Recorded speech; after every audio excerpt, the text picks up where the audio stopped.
today. And the depth of my sad heart, oh, it's troubled. Awaken and save, I pray. Torrents of sin and of anguish sweep on my sinking soul. And I perish, dear Master. Oh, hasten and take control. The winds and the waves shall obey God's will. Oh, peace, be still.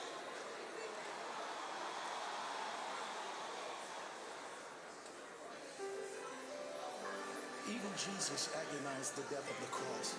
He said, Father, this cup, can it pass from me? But he said, nevertheless, not my will, but your will be done. Whatever you say. Lift me, say that I'm strong. May the poor man declare that I'm rich. May the blind finally see. That's what you promised me. And it's whatever you say. Whatever you say. Lord, I'll yield. I'm totally yours. Your perfect will is what I long for. And I can't imagine what you have in store. Lord, it is you I'm longing for. It's whatever you say. It's whatever you say. It's whatever you say. I depend on you, Lord Jesus.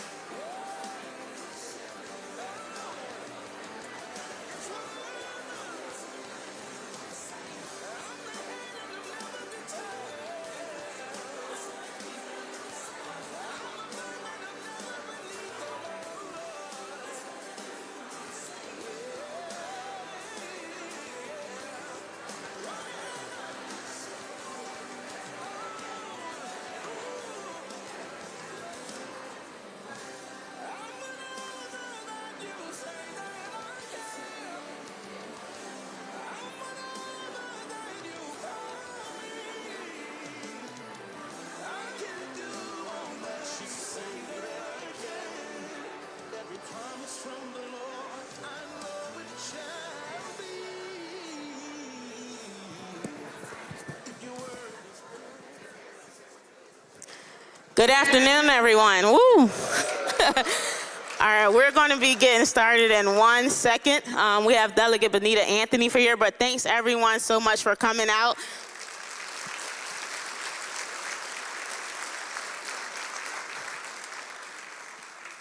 All right. And just a couple of quick tips. If you see the QR codes, please scan those so you can get on Senator Warner's newsletters and stay informed. Delegate Bonita Anthony.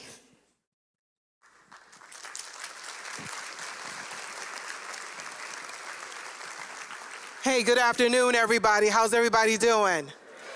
Good. I'm Delegate Bonita Anthony, and I represent the 92nd House District, which covers portions of Norfolk and northern Chesapeake, which we call South Norfolk. So here, I'm glad to be here with you all. And I just wanted to introduce myself and kind of brag on some of the things that we have done in the Virginia General Assembly this past session. But one of the most important things is that we always have our eyes on what is happening above the Potomac, right? And so we know that everything that happens above the Potomac is going to impact us here, not just in the United States, but particularly in Virginia. Yes? And so one of the things that the Speaker of the House, Don Scott, did was to form a special committee on the impacts of the federal reductions, workforce reductions, and funding reductions. And so that the Virginia General Assembly is on point to ready to strategize and to hear what are the impacts across Virginia. And I've been appointed to that special committee. I'm one of two of Hampton Road's delegates who are part of that House special committee. The Senate also has its special committee. And of course, what we are tasked to do is to look at what happens in DC and what the federal workforce and all the funding reductions will do for, how it will impact the Virginia General Assembly. Our first meeting was the last day of the General Assembly session on February 22nd. And we heard from different agencies, including the Virginia Employment Commission. And we got some data from the Virginia Municipal League as well as the UVA Weldon Cooper Center. And so what we are doing is we're collecting information. We will be across the Commonwealth over the next several months. As a matter of fact, coming up in April, we will be in Northern Virginia, in Alexandria, particularly looking at the federal workforce reductions. We're also going to be looking at the impact of higher education, as well as the impact on our transportation infrastructure, particularly. Then we're going over to our neighbors in Southwest Virginia in May, into Wytheville, Virginia, because a lot of our rural neighbors, their localities heavily depend on federal monies in order to hold up their infrastructure, their education budgets as well. And then we're going to make our way down here into Hampton Roads in June. And we'll give you all the exact date in June where we'll be here. All the meetings are open to the public so that we can hear input from the community. And when we get down here into Hampton Roads, we'll be looking at the impacts of K-12 education, as well as our military and veteran community and small business infrastructure. So I'm happy to join with my colleagues here and Senator Warner in this community conversation, and let's get to it.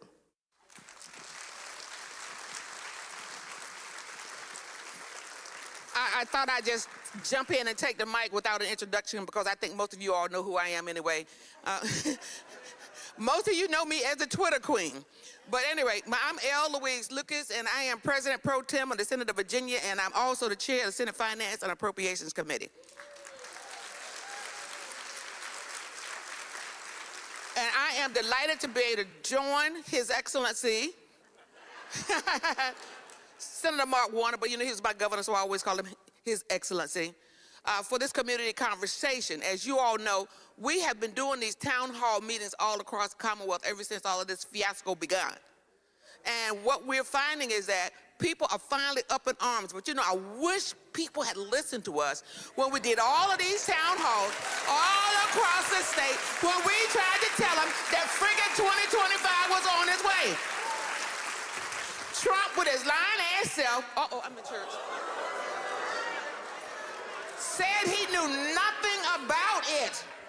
But everything that's written in that Project 2025, what are you seeing? It's all coming to fruition. But it is up to us to make sure that we get out and connect with you, and that we have boots on the ground, and that people get engaged to make sure that we save our democracy. Amen. What we are experiencing is nothing like anything I have ever seen in my entire life, and I came up through the civil rights movement when it was really tough going. So I'm telling you, you may not have come over on the same boat with us, but baby, we're in the same boat now.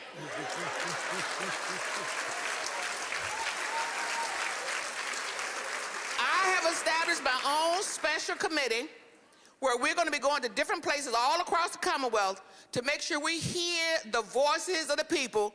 We already know what the pain is, but we want to be able to document what we're hearing and what we're seeing so we can demonstrate that the power is truly in the hands of the people. Hey.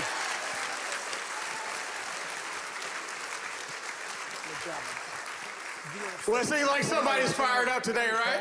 Whatever. All right, listen, we're so glad to have you here at this community conversation. For our U.S. Senator Mark Warner, let's give him a hand right now. We thank all of you for being here. We thank our delegate, Bonita Anthony, our senator, Senator Louise Lucas, for supporting us, and all our other elected officials. Listen, this is what democracy looks like, right? Yeah. This is what it looks like. So, listen, I'm going to play the bad guy today. My name is Eric Claville, by the way, your local political legal analyst. You'll see me on various news stations, radio, the whole nine. But this is about you. This town hall is a conversation for you. We got 3 microphones for a person to come up and ask questions. The senator wants to hear from you. He wants to hear. But we're going to keep it tight. I'm going to moderate. But before that, you want to hear from the man of the hour, our U.S. Senator, the one that's fighting for us in Washington every single day. Thank you. I think I can do.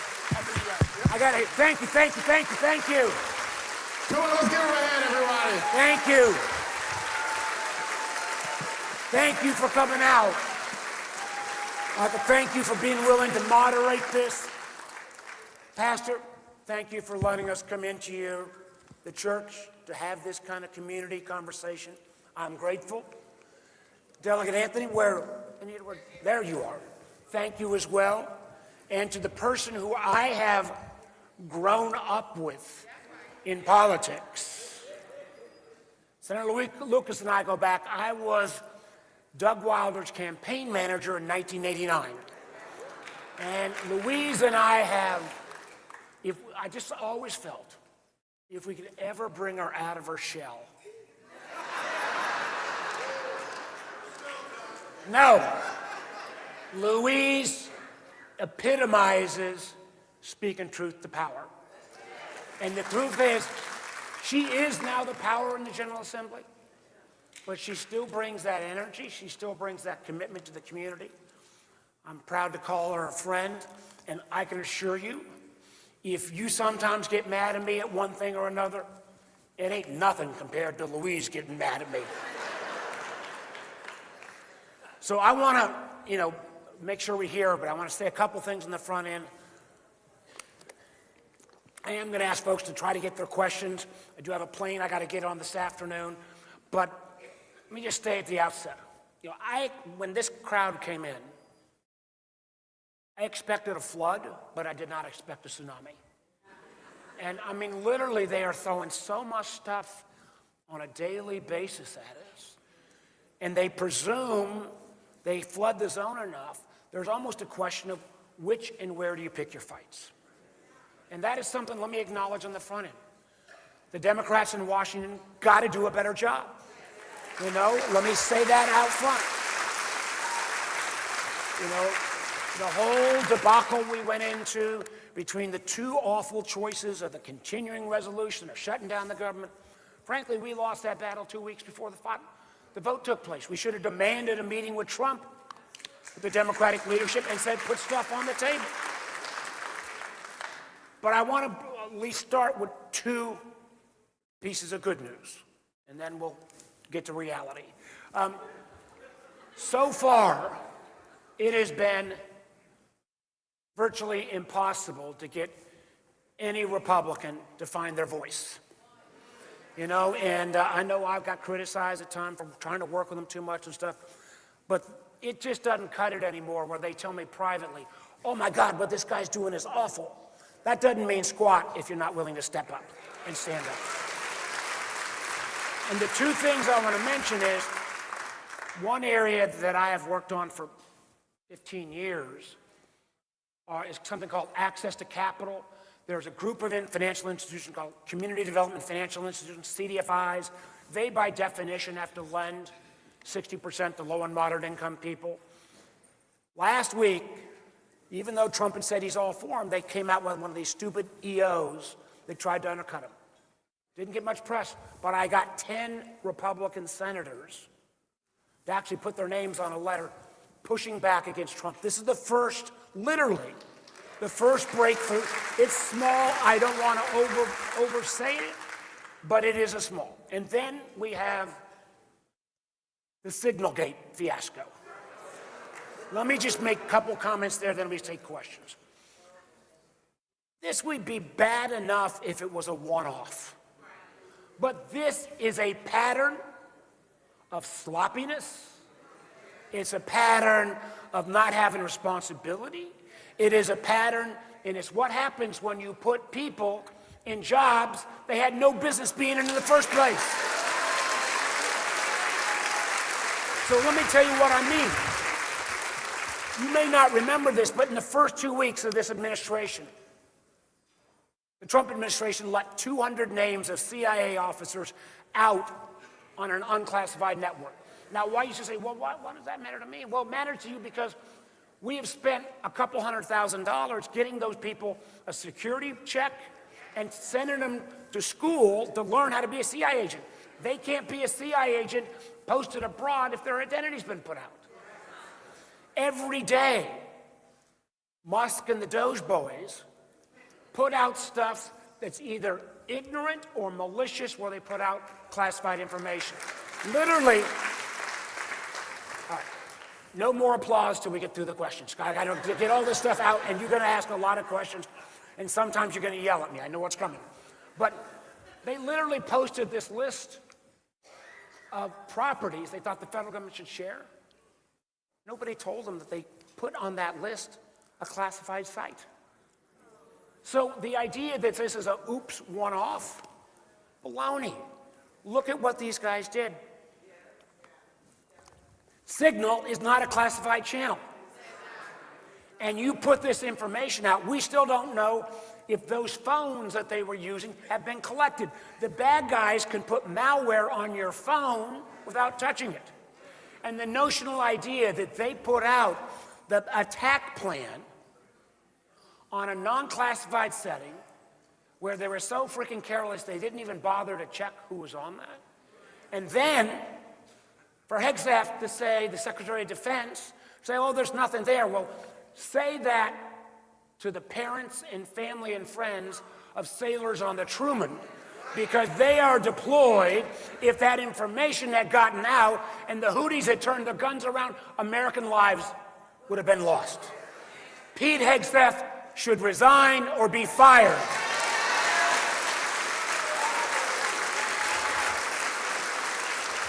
Michael Waltz, the National Security Advisor, should resign or be fired. If we don't hold people accountable, you got two things happening. One, you got the whole military or intel community going, well, damn, if I'd done that, I'd be fired. And if there's no responsibility at the higher ups, what it also does, and this is really important, it scares the hell out of our allies. You know, America first should not be America alone. But with this crowd, there is no requirement that they share intelligence. It's based on trust. Would you trust this crowd with anything of value? And America is less strong if we don't have allies. So I think this past week, at least I felt, was the first week we've actually been on offense as opposed to kind of been reeling. We cannot lose that energy. There will be, Lord knows, there will be more things, but we have to take this fight to them. And I am so grateful for everybody being here. Let's start the questions because I know this is a very shy and retiring crowd. So line up here. Come on, guys. Who wants to ask questions? Anything's fair game. All right, thank you so much, Senator. Everyone, if you have a question, please come to the microphone. We have a hard stop in 1 hour, hard stop in 1 hour. So we want to be respectful of everyone's time and make sure we get as many questions asked as possible. Senator, what I'll do is I'll go one question each mic and we'll answer from there. Yeah, great. So we're going to get 3 questions out before we start answering, okay? So we can just make sure everybody gets here. Sounds good. So we'll start here on my left. Please give your name and your question and try to take at least no more than 1 minute. Okay. Hi, I'm Kira. I'm a clinical psychologist at the Hampton VA, and we are so understaffed, and we work so hard for our veterans. We have a mission, and we want to fulfill this mission, but it's hard. We have so much accountability, even though people say we're lazy, and what I want to know is AFGE is my union, and they are included in the most recent EO. I want to know what can be done about essentially union busting and protecting the people who protect the veterans and help the veterans. What keeps us from going to the private sector? All right, thank you. Veterans' rights and unions. Yes, sir, your question. My name is James Sampson. My question or my concern is, as a veteran that has gone and I've been to Afghanistan, my first time in Afghanistan, the base that I was at was attacked 7 times in one day. I was leaving Afghanistan, going back to Dubai to come back home, and that day an attack happened on the base. So I was hours from possibly losing my life then. Came back to Afghanistan again, and that day again, more attacks on the base. So I've survived those things. But my question is where and by these folks that have sat up there and said to us that there's no classified information, it troubles me to my bone, because as a military person and a civilian, that stuff is very, very dangerous. Amen. And we are thankful that no one got hurt. And Senator, when you asked the question, was there classified information? And that DNI tells the governor, no classified, no classified. Senator, I want you to stand up and say you are a lie, because people's lives depend on us keeping these secrets and not allowing our enemies to take advantage of us in that way. All right, thank you so much, sir, for your service and classified information. Thank you again. Right here to our right, your name and question. Good afternoon.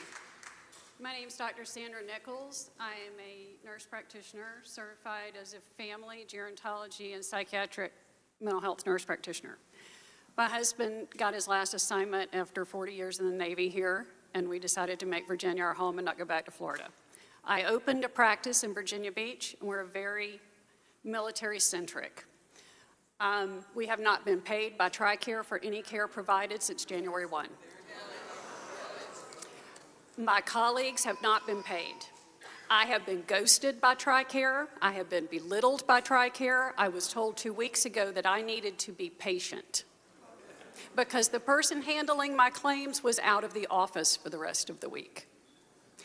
Now, I went from just me working 1 day a week because I was the program director of the PsycNP program at ODU to building this business because the need is so great. And I now have about 30 employees in 4 years. My model is if you see the patient and you sign your note, I pay you. Right now, I am personally funding the veterans' care. All right, thank you so much. I'm out $150,000 since January. No payment in sight, no date, won't answer my phone calls. What is going on? They knew this was coming and warned no one. Thank you, thank you. Let me take these 3. One, ma'am, please see the person in the back, raise your hand, Elizabeth, lady back there. You know, you shouldn't have to come to your senator to get this resolved, but we do have people that can work on this. And as you said, they warned us. Project 2025 was out there. And their whole notion was to traumatize, not my words, their words, the workforce. And they are doing that. And we will intervene on your case, but how do we stop this pattern from repeating? Well, one of the things, we got to vote. And frankly, we don't have to change everybody's mind. We just have to change 3 minds in the House and 4 in the Senate. But we need to litigate, and every one of these cases we're taking to the courts. We need to protest, and we need to vote in the Senate, but we got to get 51 or 217 in the House to make some of this. In the interim, we can help, but again, you shouldn't have to come to your senator to get paid for work you've done. To the veterans and the VA issue, this issue, amen, amen, amen. You know, it took us 10 years to build these 2 new veterans facilities, one up in Spotsylvania, one here in Chesapeake. And it's going to be world class. That's the good news. The bad news is we can't fill it with workers. And they're talking about firing 40,000 more people at the VA. You know, we need veterans to speak up and speak out. Part of the thing that I will ask you all to do, and I say this as somebody who's been doing this for a while, as great as it is to get on local TV or get in the pilot, frankly, only about 35% of people get their news that way. We got to be online. Every one of you has a voice as big as mine or as big as Louise's. We got to post to get our friends engaged. And when the veterans community, who this is not charity, this is a solemn obligation we made, when we don't honor that obligation, we got to hold these folks' feet to the fire. And again, you know this, but the first grade that Trump will get will be viewed upon what happens in Virginia this year in our elections. And let's not make any doubt about the message we need to send. All right, that's Vote 2025, everyone. Sir, your name in question. Lonnie Johnson, 30-year Army veteran. Senator, you basically just addressed my issue, and that's the VA medical centers that have come online, and particularly the one off Battlefield Boulevard, and the fact that they've got 9 dental suites that are not going to be in service to help veterans because of this staffing. I mean, the fact that it's like we take one step forward and 2 back. We get the facilities, now we don't have the staffing to provide the services. So I want you to fight for that. I will fight for that. And I got to tell you, this is the crowd that thinks they're not saving money, they are pissing away money by not having it staffed. But yes, you got that. Let's make sure. Excuse me, up, balcony, next, balcony. Oh, Yeah. well, we added an additional microphone, so, all right, I tell you what, we'll come to that one on our 4th round. Let's get here, and you'll be number 4. All right, got it. Yes, ma'am, your name and question. Yes, good afternoon. My name is Ruth Baum, and I am a mental health therapist. Thank you. But my question is a little bit different. I want to know, where does the American Bar Association stand with Attorney General Pam Bondi and her lawlessness and her not following the Constitution or the laws? Can they disbar her? All right. Yes, ma'am, your name and question. Hi, my name is Nita Stith, and my question is more about our long-term plans for voting. Could you speak into the mic just a little closer, please? So my name is Nita Stith, and my question is more around the long-term strategy for voting. We continue to say, 2026 is coming, 2028 is coming, but I don't have a great deal of confidence in the process of voting, given that I'm not altogether comfortable with the last results. So what are the plans of the Democratic Party to help give us some assurance that when we vote, and I agree we should vote, that our vote is going to matter? There are some key elections coming up, one in Wisconsin and a couple of others.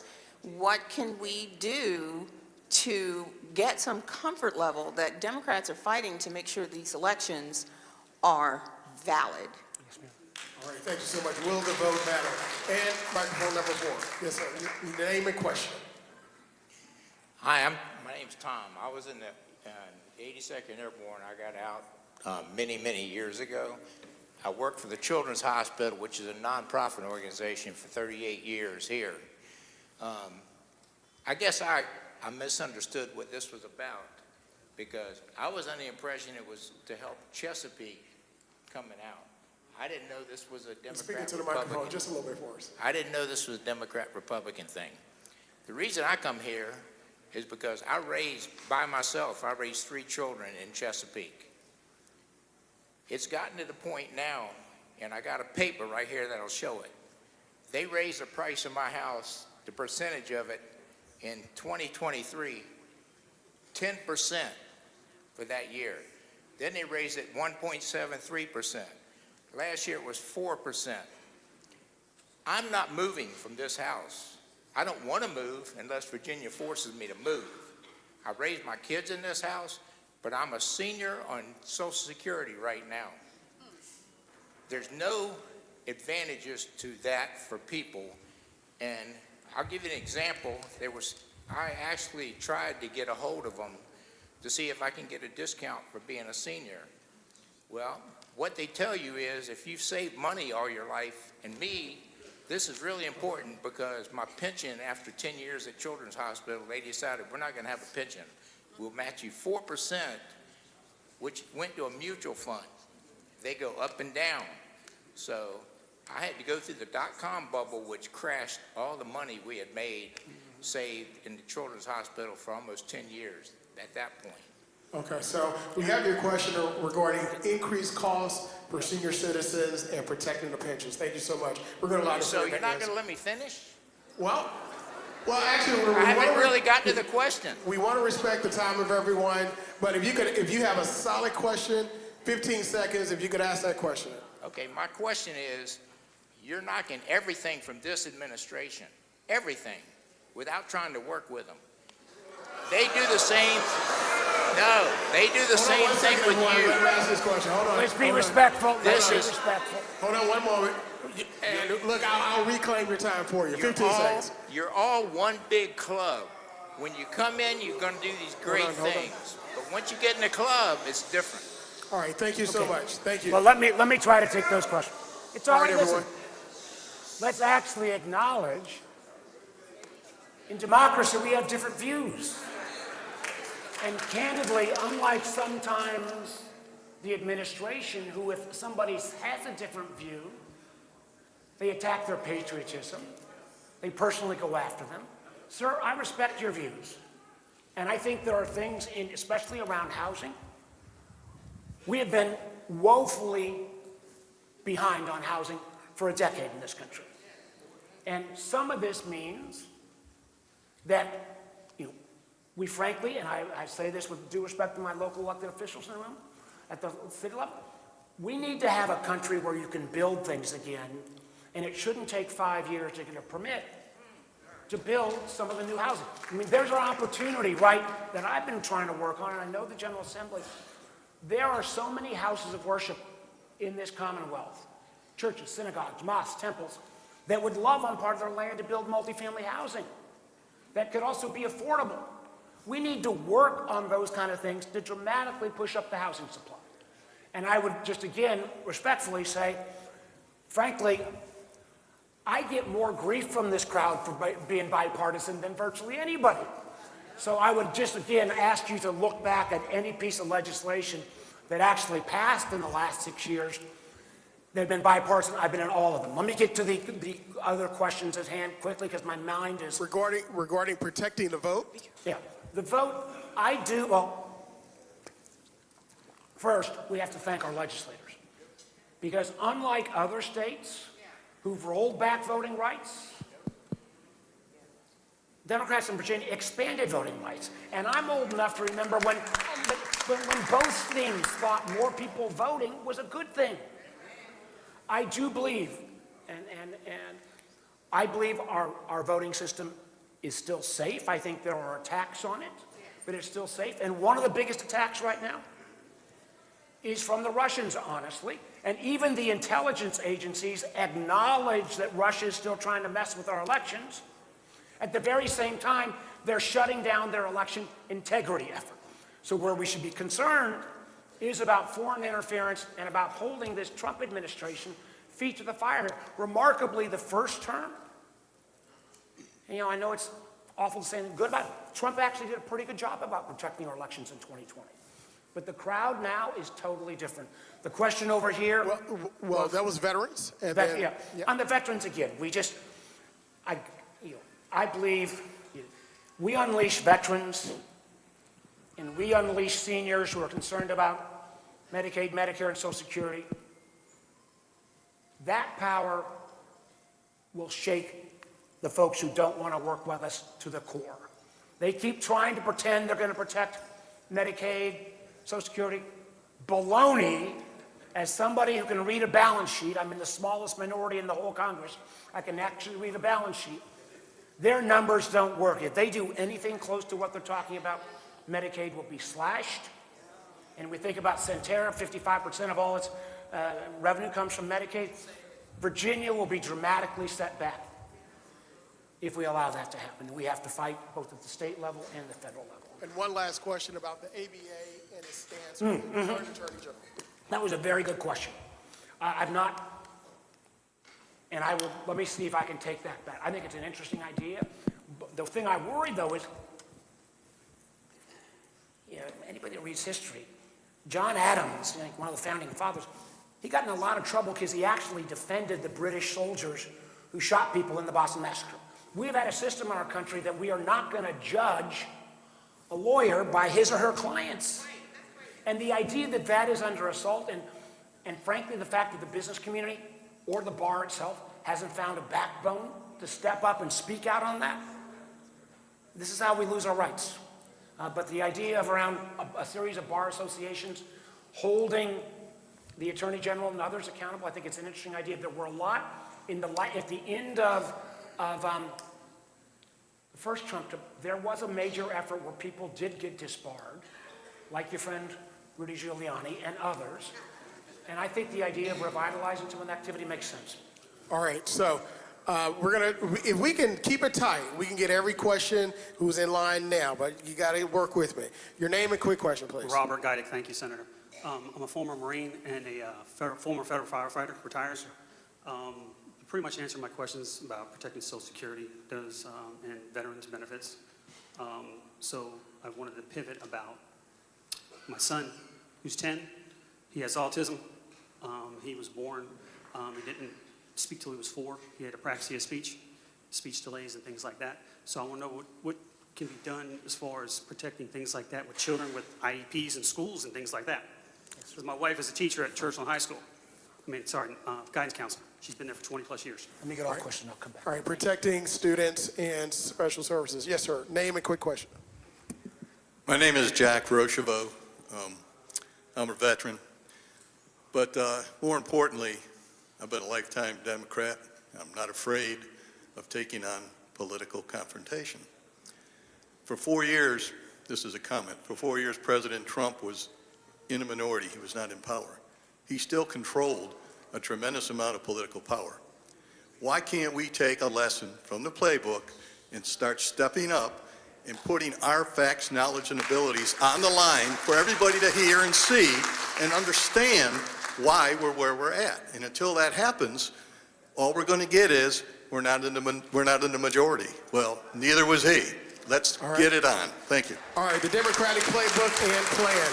Your name and question, sir, or comment. My name is Dave Strobel. I'm a veteran. I served in the 276 Engineer Battalion in Operation Iraqi Freedom. Thank you for coming to visit us when we were there. My concern is going back to the recent security breach. We know about this one. Where else did it happen? And I hope that as your committee, I applaud you to keep finding and pushing them to investigate and find out where else they made this mistake. All right, thank you so much. Security brief. And fourth question. Name and quick question, please. Hey, good afternoon. My name is Linwood Williams. I'm a veteran, civil servant, 20 years, and director of a youth organization, which I brought our youth because they need to know exactly what's going on today. And my thing is, I have a son that's graduating from VCU right now. Well, he's graduating this year, and he had a job for the Department of Energy. And he's changing his mind because of the uncertainty of the federal government.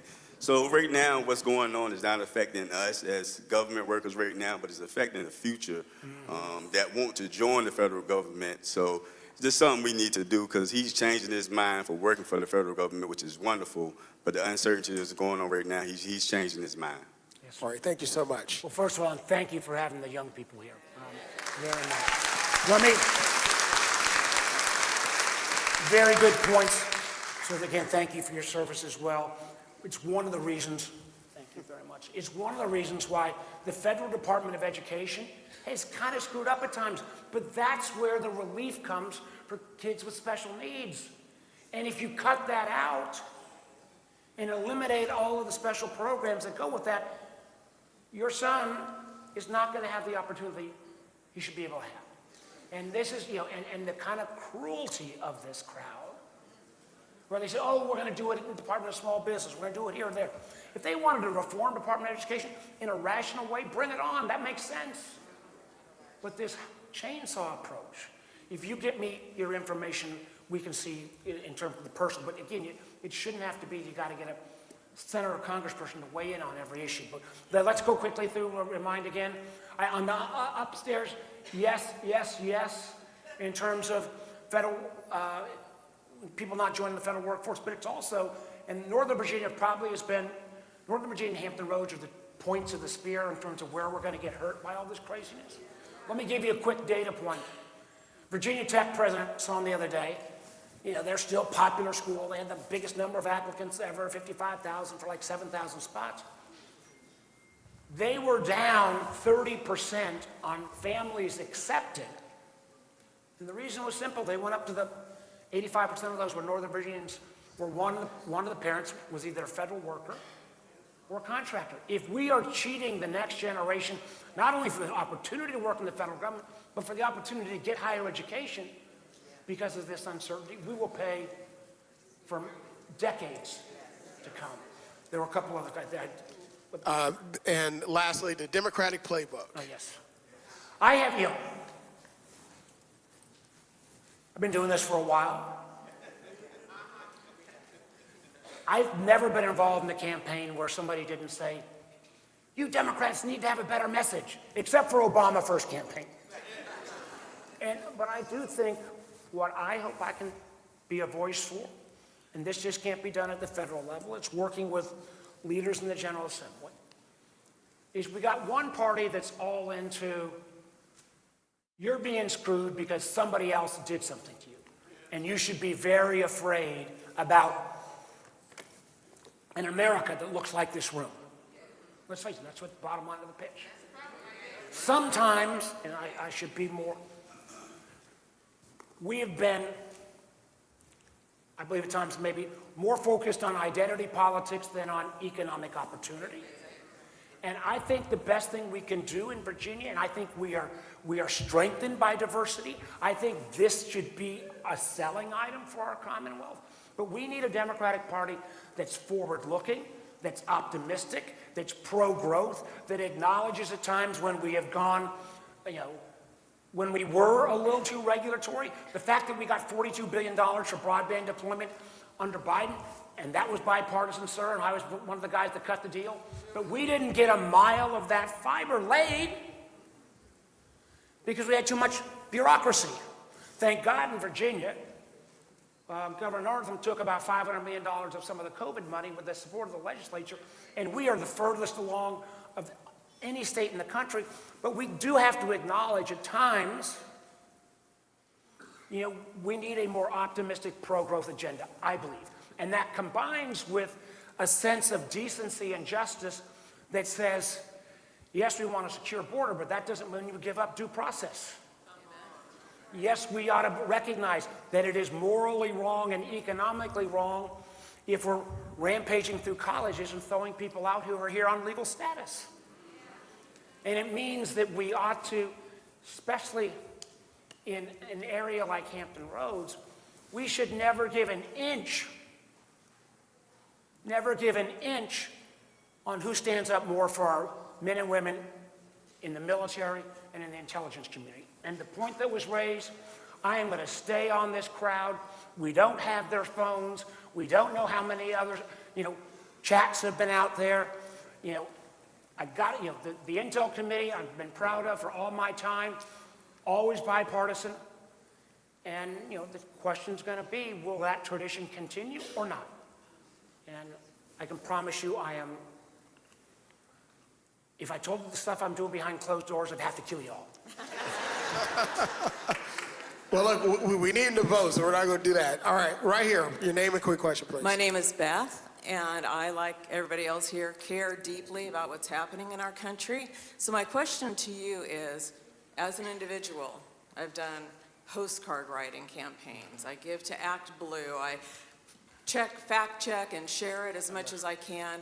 But in your eyes, since you know more than we do behind the scenes, tell us, what is our most effective way to make change and to get more Democrats into office and to keep them there and to get the messaging out?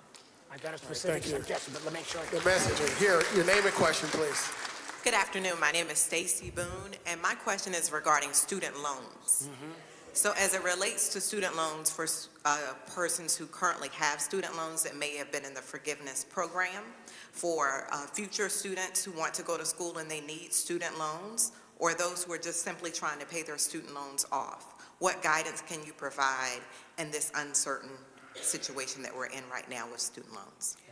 All right, thank you. Student loan repayment. Yes, sir. Your name and question. My name is Nicholas Borelli. I'm a Navy veteran, small business owner, impacted by the tariffs. I'd like to be careful with my words, so forgive me, but I'm going to read, which just will end in a clear sentence, or a clear question. I'm upset, so forgive me. I don't have the oratory skills of President Obama. Local politics and local issues are more likely to actually impact people's lives, so I appreciate the efforts that our local representatives have put forward for us, and I just want to make sure that we recognize that you guys' efforts do not go unnoticed.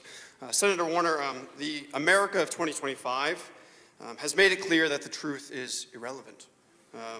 Our opinions are king. No matter the latest developments from this administration, no matter how significantly we stray from precedent, no matter how angry one side is, it's clear that we're just devolving. It doesn't matter anymore about truth. If you zoom out, the parties are becoming tribes. If you see it in that way, you'll realize that it is becoming more and more red versus blue, left versus right. And you mentioned it, it's identity politics. Nothing will come out, as I see it, from this recent security failure. And I don't mean that in a slight. I mean that if we can see in the future, I don't believe anything's going to come out of this. You mentioned a tsunami from the administration, and I think you're completely right. In a few weeks, the latest news will overshadow this recent security event. January 6th led to nothing stopping tyranny. If anything, it validated the opinion of members of both parties. One team won, one team lost. This room is making the sounds of approval, but what we don't hear is the jeering and the hate that is simultaneously happening on any live streamers or any other that are going to view this in later times. It's just hate or content. A moment ago, you actually said, I respect your views of the gentleman up top, and I really appreciate that sentiment. I think that's what we need, and we need to commend that. That's exactly what we want to see, and we actually observed that from President Obama several years ago during a John McCain, or sorry, it was a McCain event. Similar situation, so I appreciate that. You need to be recognized for it, sir. But you are a part of the Democratic Party, and that little D by your name means that 77 million Americans are just going to automatically disagree with everything that you say. And how do we break that cycle? That's what I'm trying to lead to here. So forgive me. I'm going to be right in my 1 minute. So my question is. Actually, we gotta have it. I'm right here. I'm at the question. Right. I never identify a problem without a solution, so I'm going to present you a solution. My solution is to overhaul the system. That sounds a little bit scary, but it's intense. And an overhaul must be happening at the highest level. We need to consider creating a constitution again. We need to consider creating the Constitution 2.0. My question, sir, would you consider creating a commission to lay the groundwork for having a constitutional convention again? All right, so the question of a constitutional convention. If that's you inarticulate, I want to hear you articulate. All right, so question name. Yes, my name is Sandra, and I'm not a veteran. I worked in private sector for about 31 years. And I have a lot of concerns, but the question I really wanted to ask you about was, we have a situation in recent times where Democrats have been elected into state offices, and once they get in, they switch to Republican. And I think that happened in North Carolina, it happened in South Florida. And what I am, and when they switch, there's no consequence for that. And I have been a lifetime Democrat, and I have to admit that sometimes I do vote party line. I may not know the particular issues or what a particular candidate stands for, but when I vote Democrat, I'm voting to make sure that Democrats are in the majority. And I don't believe that Virginia have any rules in place where a candidate could run as a Democrat and then get in office and decide that they want to be a Republican, not at the state level and not at the federal level as well. So I'm really concerned. I mean, we have to be vigilant and woke to the different strategies that are being played to make Republicans a majority in the state houses and in the Senate and the House of Representatives. All right, thank you so much. Let me try to take take these, and I'll try to be brief because I do want to make sure I hear from everybody. You know, I'm not sure there's anything you can do to hold people. You know, listen, at the end of the day, our system works on trust. You can't legislate everything. And yes, I get upset when Democrats switch Republican. I wasn't quite as upset when Arlen Specter switched from being Republican to Democrat in the first couple of years of Obama. And to the gentleman's questions over here, your point about the 77 million Americans who are going to reject, not even going to hear what any of us would say because they're going to see that label. And I just think we have to recognize we can't necessarily always start with politics. We got to meet people where they are culturally. I don't think Trump won because he had no tax on tips. I think in a visceral way, strangely enough, this guy connected with a whole lot of America. And again, you go back to everybody goes back to their own personal story. I remember when I first ran for governor, you know, and I got grief from people in Northern Virginia, but I had a bluegrass band, and I sponsored a NASCAR truck, and I did Sportsman for Warner. And the point being not that I switched my positions, but I was trying to say to people, I'm not going to culturally disrespect you. And I do think it is important, as we think about growing the majorities, that we do respect people's different views, and frankly, try to find those cultural connection points. I gotta tell you, in a world now where 35% of people read the news, figuring out how to do that, you know, I have to acknowledge on the front end, it's like, if I look back at my whole career, governor, senator, everything else, my biggest breakthrough on social media was not some brilliant policy speech. It was a month into COVID when I did a kind of a gross tuna melt recipe.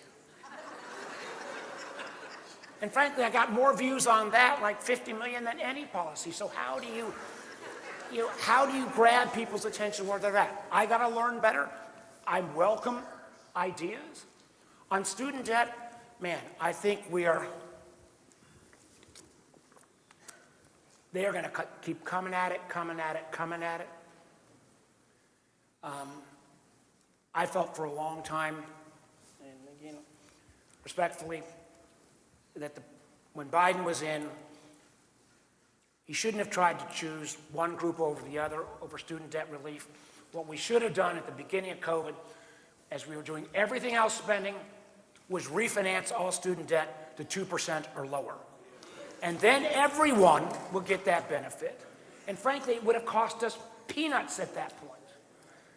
And I am hesitant because I think it is a very open question about what this administration could do executive order on student debt. So I'll try to get you a better answer. I'll try to give you a more fulsome answer. But this is a time when, again, it goes back to the questions around predictability. If we can't be predictable, it's going to screw our economy too. Let's keep going some more because I want to make sure. Did I miss? I think I can. Yeah, there's one last about is it really true what we're seeing, what's going on? What if it's really true about? Right. Is it as bad as people think it is?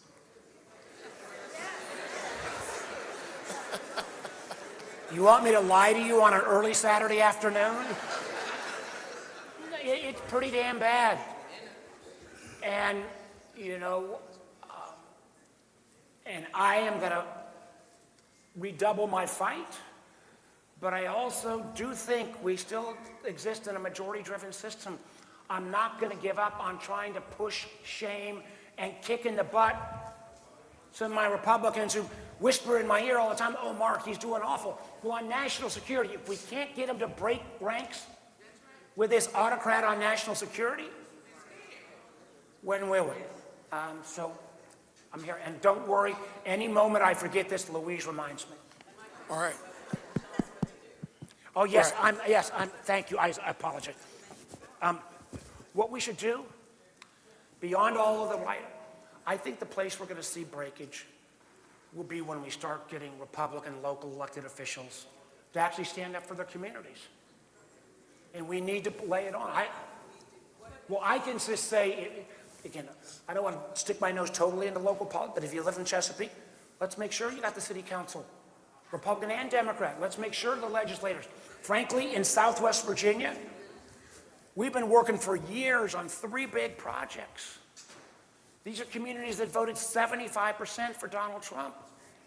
If the money that was promised doesn't come, they have wasted millions of dollars getting sites ready.